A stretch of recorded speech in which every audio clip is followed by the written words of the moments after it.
Hello, everyone. I'm going to talk about my innovation project.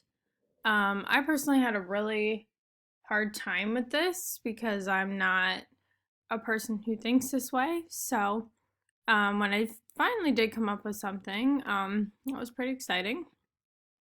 So, where I started off here was researching more about the advanced arthritis, and I got some background information from the Arthritis Foundation. And I was just curious, like, what is arthritis?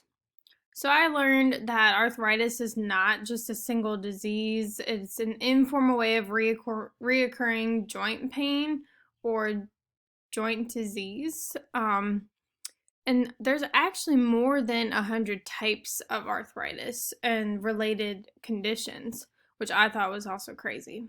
I remember when I was younger, I was taking a medication for something and I was having really bad joint pain in my hands, and it was actually it felt like arthritis, but it actually ended up being from this medication. So that was interesting. So that being said, the people of all ages could get this. Different sexes, races could get arthritis. It's a leading cause of disability in America. It's mostly common among women and occurs a lot more frequently as people get older. Um, More than 50 million adults and 300,000 children have some type of arthritis, which I thought was crazy that 300,000 children have some type of arthritis, but that kind of like brought me back to thinking about my situation. So that's still a higher number than I would have thought.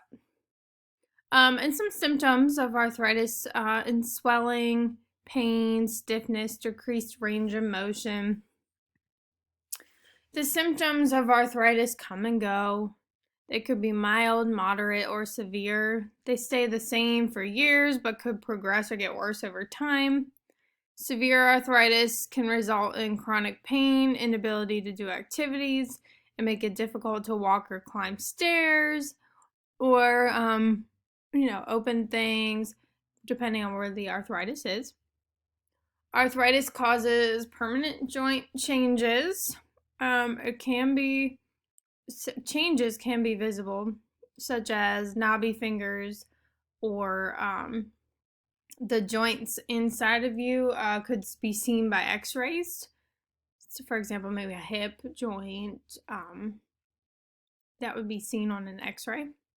Some types of arthritis also affect the heart, eyes, lungs, kidneys, and skin, which I also thought was very interesting.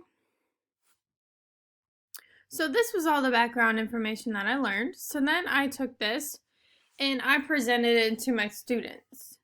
And I said, what would be hard?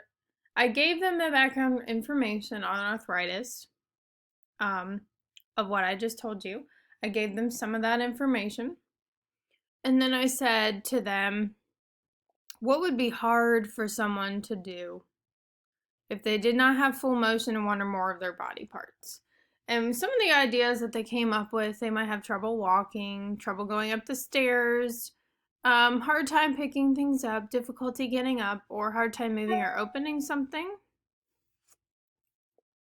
And then we decided to brainstorm some ideas. I asked them, what could we do to help someone with severe arthritis move or open something? And then this was all the ideas I came up with.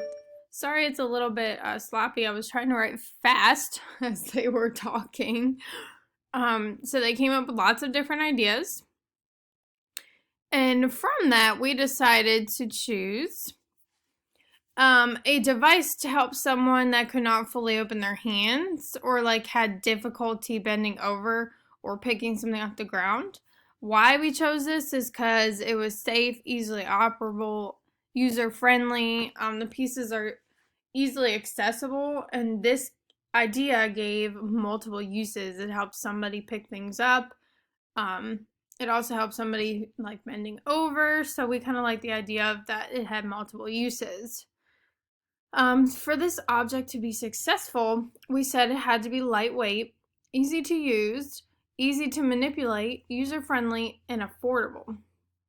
And some of the constraints we said, They need to pick up something without needing to bend over or open the hand. It needed to be cheap, so it was affordable. And then getting the grabber to actually grab the item on the bottom of our idea.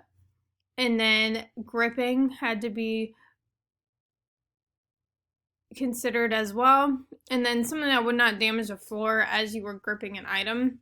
So we chose a cane with a little grabber that comes out of the bottom of it to pick things up.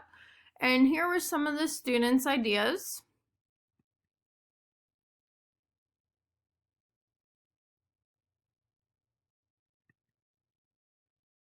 This was our first sketches.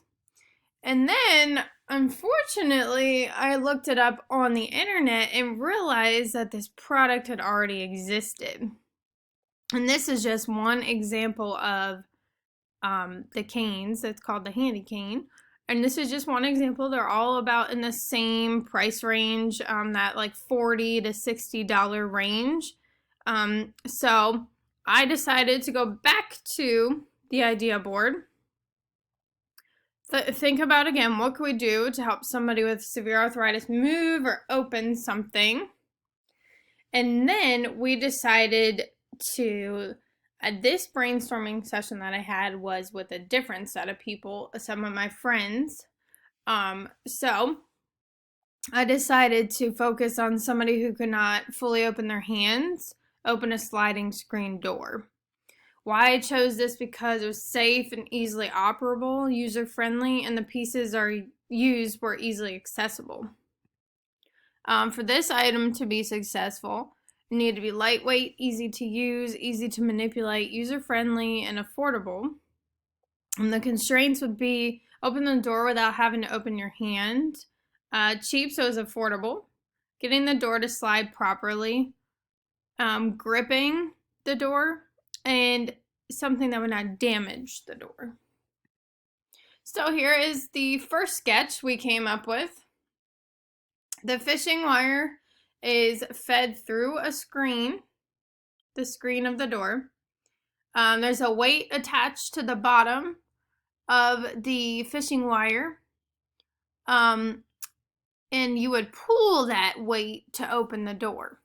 But then I started to think, how could you come in from the other side? What would you grab onto? Because the weight would be on the inside. So we decided to go back to the drawing board here. In our sketch number 2, we decided to put a button or a lever on the door. That might be easier to open it, but then we decided, would that get in the way of somebody trying to get out of the door? But then we said the same thing. How would they close it once they're on the outside? Because the button would be on the inside. So we sketched again.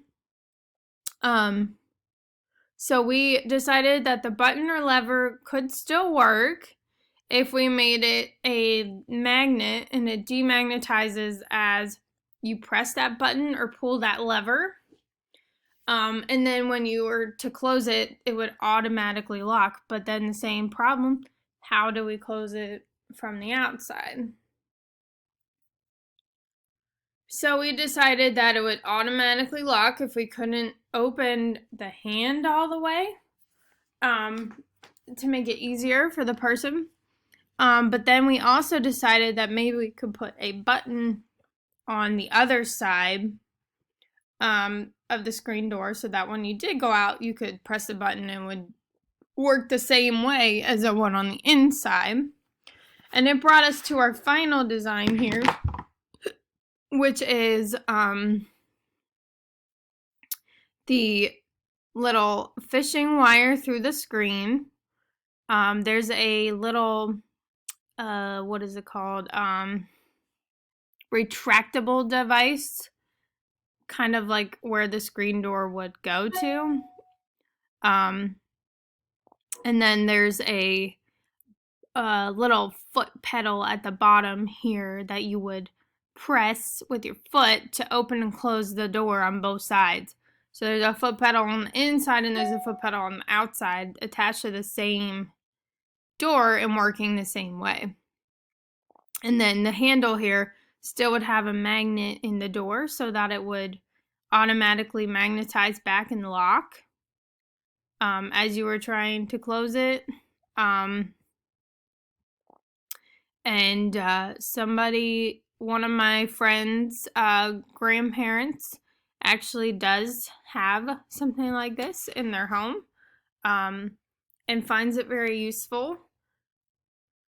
So then I could not, unfortunately, with everything going on with COVID-19, and I don't have a screen door in my house, which is crazy. I couldn't exactly try this out, although I would have liked to, because I feel like I could have gotten a better idea of how it would have worked. But the proof of the concept would be that there was no prototype created, but the idea or the concept would help somebody who's struggling to open their hand open a sliding door. And the Messler techniques I used was engineers as problem solvers, brainstorming, sketching, assumptions and constraints, and proof of concept. And then this was the citation from the Arthritis Foundation research. Thanks for watching, and I would love to hear your feedback.